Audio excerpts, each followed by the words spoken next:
Менің жасым 45-те. Біз отбасында 8 ағайындымыз. Туып өскен жеріміз Шығыс Қазақстан облысы.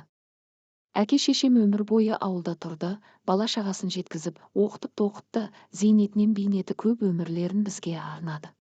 Осыдан біраз уақыт бұрын ауыр науқастан ата-анамыз бірінің соңынан бірі дүние салды. Үйдегі қыздардың үлкені болған соң анам маған қайтыс болардың алдында сіңілім Сандуғашты қатты тапсырды. Басқаларына алаңдамаймын ғой, әйтеуір дендерің сау, ел қатарлы өмір сүрерсіңдер. Мына Сандуғашымның күні қалай болар екен?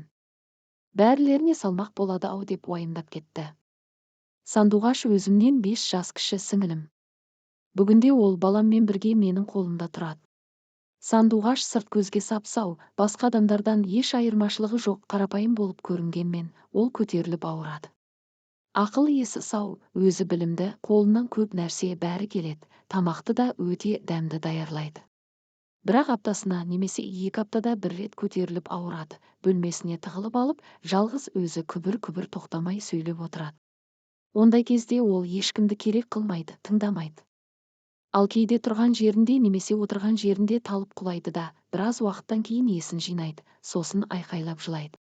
Мен оның мұндай қылығына үйреніп те қалдым. Бауырларым, сіңілілерім, бәріміз жабылып оны қаратпаған жеріміз жоқ.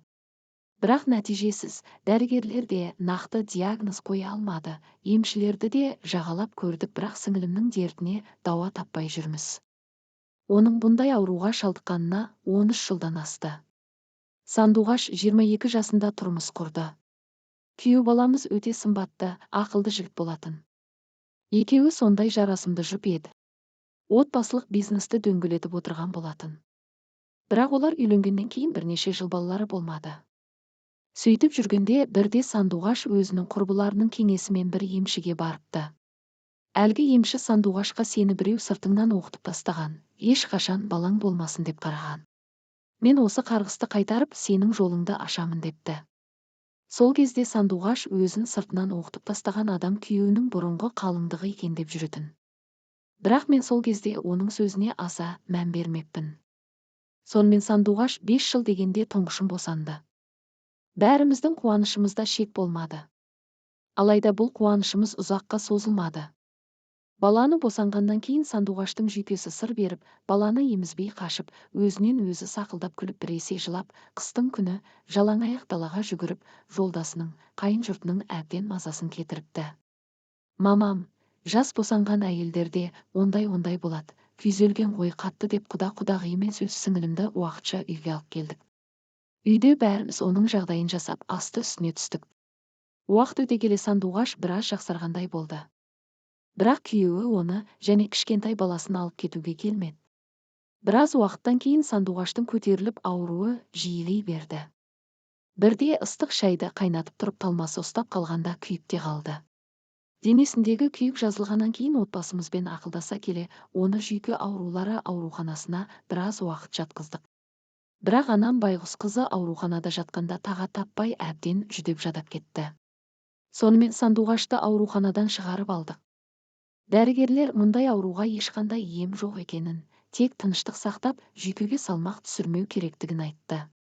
Сандуғаштың дерті қатты жанына батты ма, анам ауыр науқасқа шалдығып, 1 жыл төсек тартып жатты да көз жұмды, 1 жылға жетпей әкем де дүниеден өтті. Осыдан кейін Сандуғашты мен өз қолыма алдым. Ал оның баласын өзімнен кейінгі інім бауырына салып алды. Қанша айтқанмен әпке деген атым бар, науқас сіңілімді келіндермен бірге тұрғызудың реті де келмеді. Әрқайсымыздың отбасымыз, бала-шағамыз бар дегендей. Қалада бір күн жұмыс істемесең, аузың жыбырламай қалады емес пе, сондықтан мен де күн ұзақ жұмысқа кетемін. Күйеуімнің табысы бір отбасын асырауға жете бермейді. Сандуғашты бауырларым анда-санда кезек-кезек үйлеріне алып кетіп тұрады. Дегенмен маған үлкен ауыртпалық түсті. Өйткені Сандуғаштың жанында баланы да сеніп қалдыра алмайсың, өзіне бір адам керек. Сөйтіп жұмыс істеудің ыңғай келмеген соң үйде отырдым. Бір күні күйеуім маған төтесінен шарт қойды, не мені, не сіңіліңді таңда. Шаршадым, кетемін деді. Мен туған бауырымды жындыханаға өткізіп қойып, қалай тамағымнан ас өтпек, қалай ұйықтамақпын. Сонымен күйеуім бізді тастап кетіп қалды. Міне қанша жылдан бері көз алдымда сіңілімнің күйзелгенін көріп өмірім өтіп барады. Кейде оған қатты ашуланатын да кездерім болады. Бірақ ол бұл ауруды өзі тілеп алған жоқ қой. Жақында бір тәуіппен сөйлесудің реті келіп, оған сандуғаштың дерті туралы айттым. Ол кісі маған, сіңіліңнің бойында жын бар. Егер ол тазарып, жыннан арылар болса, құлан таза айығып кетеді дейді. Бұл мүмкін нәрсе ме, не ойларымды да білмеймін. Бірақ жазылады деген менің үмітім үзілмей келе жатыр.